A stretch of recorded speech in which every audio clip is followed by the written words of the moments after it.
This is an article that came out in Reason, September 9th, 2019. Congressional report on deaths of despair highlights the hazards of drug prohibition.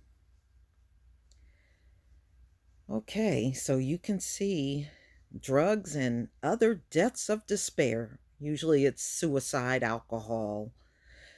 Okay, last week, U.S.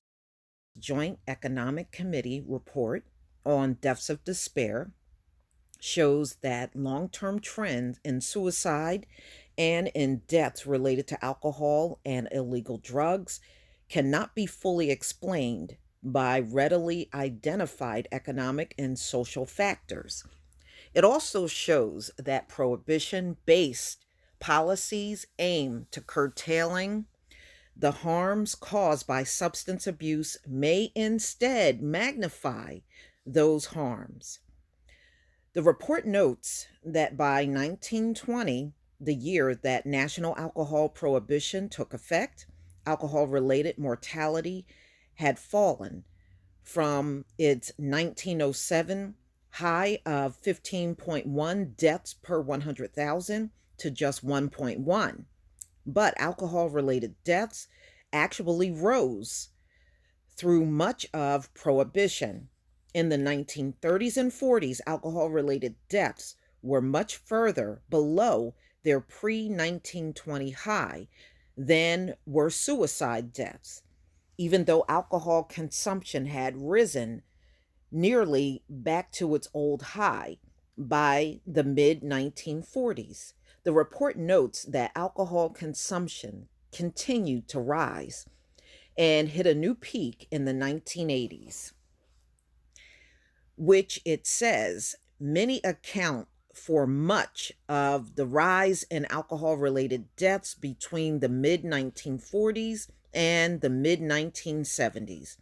Yet the age adjusted rate of alcohol related deaths actually peaked in 1974 at 10.2 per 100,000, while alcohol consumption was still rising.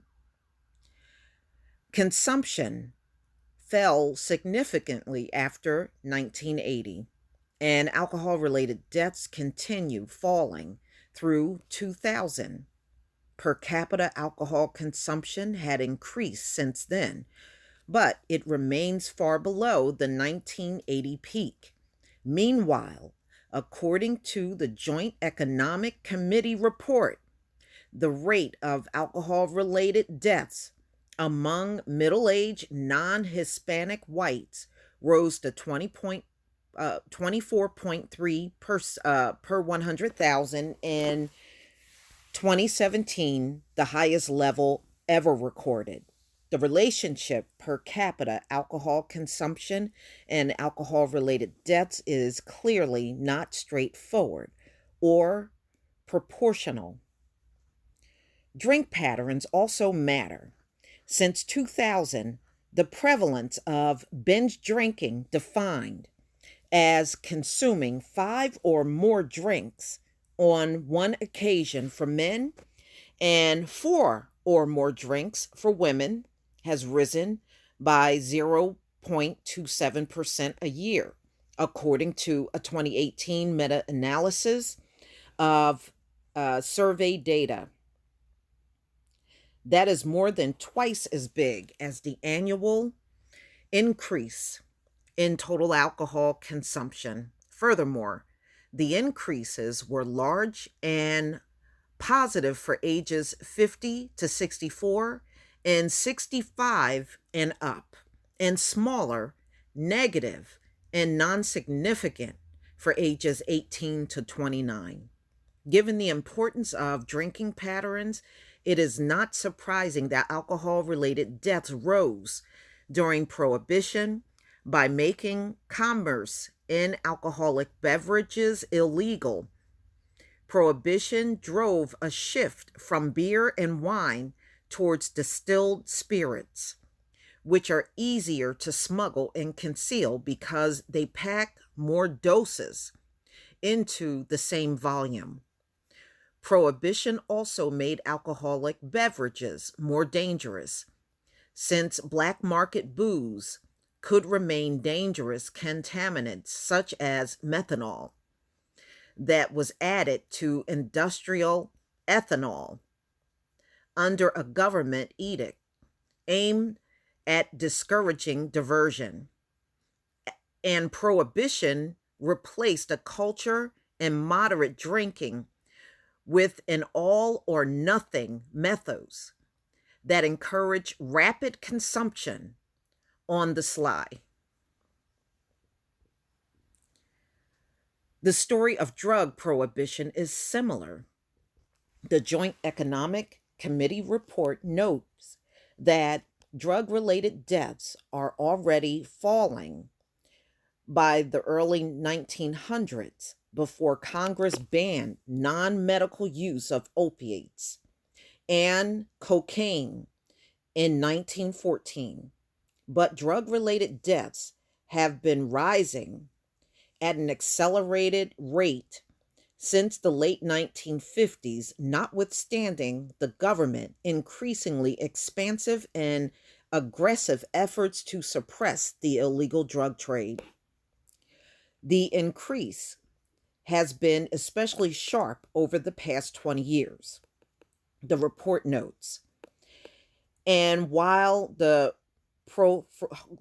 proliferation of opioid deaths were initially a result of oversupply and abuse of illegal prescription narcotics, the report says, the crisis shift towards illegal drugs, first heroin, and then more lethal synthetic opioids like fentanyl. After policy changes restrict the supply and form of prescribed opioids, the upward trend in opioid-related deaths not only continued but accelerated after the government succeeded in reducing opioid prescriptions, pushing non-medical users towards black market substitutes. It's not hard to see why. Legally produced opioids come in uniform, predictable doses, while illegal opioids vary widely in potency, making fatal mistakes more likely. The emergence of fentanyl and its analogs as heroin boosters and replacements has only magnified the hazard. Based on mortality data published by the U.S. Center for Disease Control and Prevention, combined the drug use estimates from the National Survey on Drug Use and Health and the Rand Corporation.